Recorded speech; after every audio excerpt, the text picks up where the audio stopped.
Hey, welcome back to Real Food Blog. This is a special edition requested by Amy Van Dyke, a good friend of mine who is an entrepreneur, a mom, and an incredible person who runs a productive household like we do. And she wanted to know what our tips are for our freezer, how we stock our stuff and store our stuff. So I'm just going to do this for the foodies out there that want to know this information. So let's go through this, Amy, okay? So basically, let's check out the fridge, and then we'll check out the freezer. So basically, what we do is called first in, first out systems. So that way we don't have to throw anything out.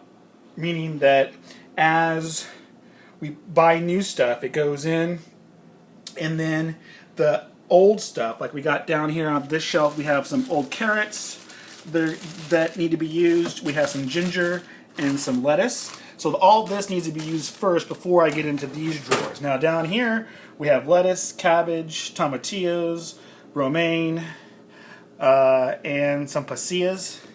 And then in here we've got the celery, carrots, green bell pepper, the asparagus, and some broccoli.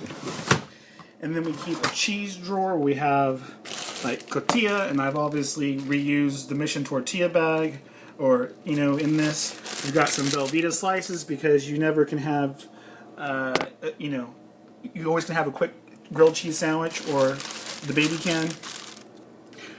Cheese, always have a block of cheese, or right now we're out of Parmesan and we're out of Reggiano. I'm sorry, Parmesan Reggiano and out of Pecorino, but we have a block of cheese at all times, okay?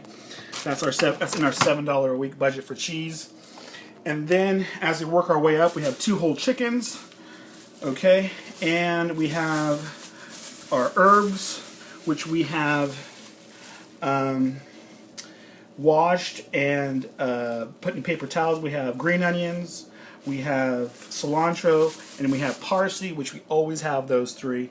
We've got our whole milk, okay, that we cook with and that we bake with.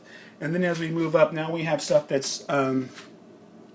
Now we have stuff that is leftovers, so like salsa, rice, beans, salad.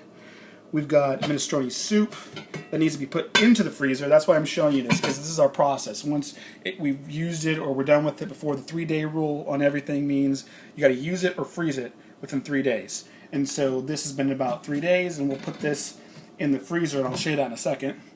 We have potato salad for dinner tonight. It's going to go with our sliders, which I didn't show you, which are in the crock pot. We've got that roast cooking away that's going to end up falling apart. It's almost there right now. We're going to check that out on the blog, on Real Food Blog, as well. Also the minestrone recipe. Also the potato salad recipe, okay? And then we've got homemade applesauce and prunes for the baby.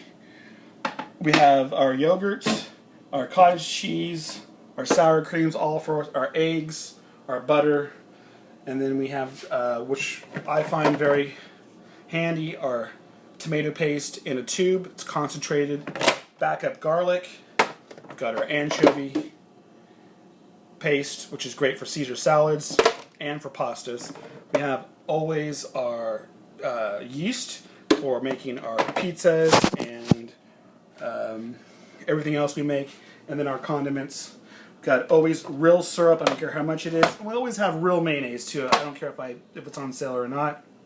And pickles, like everything else. Pickles and mustard and ketchup, like everyone else has in their household as well. So that's the fridge. So now let's show you the freezer. Okay, starting at the top with the baby's frozen teethers. Those are a requirement. Followed by frozen bananas. This is great to make banana bread. Also great to pop in your smoothies, and you don't have to use ice when you use them because you just put them in and it will do the ice trick for you. Now this is a shout out to Amy Van Dyke's grandmother.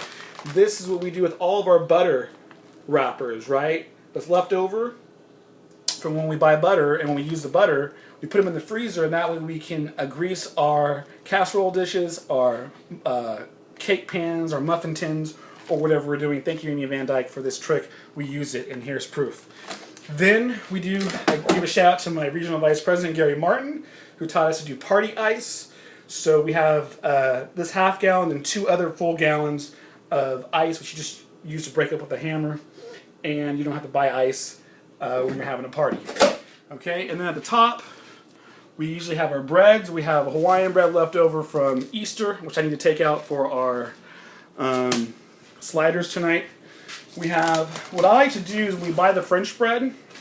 I like to take it, half it, make garlic bread out of it. You can check that out on the blog. It's under compound butter. And we pre-make our garlic bread, so we just take it out of the freezer and pop it in the oven. We always have backup bread. This is sliced Colombo bread. And then we have, this is ciabatta. I like to use this to make croutons and also to make French toast sandwiches. We have, these are waffles that we make. We always have waffles or pancakes in the refrigerator that we made from the prior week or 2 or 3 weeks, prior. And these are great. You just pop them in the toaster, and they're ready to go. So when you need a quick breakfast, we have some cornbread. You can check out this recipe on the blog as well. This is our skillet cornbread. I have a half a loaf of it in here ready to go because we have stuff to go with it that we're going to see here in a second. So we've got sweet potato fries that were just given to us that we use as backup. We have some frozen spinach. This is great for using for our Eggs Benedict. Then frozen strawberries as they go bad, or as we use them for smoothies, we use them in desserts, and sangria as well. So we got a couple things of frozen strawberries. This is a great thing that Alicia does with our chocolate chip cookies. She makes them, puts them into a log, wraps them up, freezes them, then we cut them and put them in the oven. So for a quick dessert, super easy. Then we've got, what do we got here? We got veggie chili. So that goes with the cornbread. Then we've got turkey soup. We've got, what is this? Gumbo. And we have our marinara sauce. And then we have the 2 gallons of party ice at the bottom. So, any questions, feedback, any of your tips? We'd love to hear from you. Thank you, Amy, for the request. Hopefully that is a little bit of information and some tips and tricks that we all can use for our families and running a productive household. So thank you for watching this episode of Real Food Blog. Special request by Amy Van Dyke.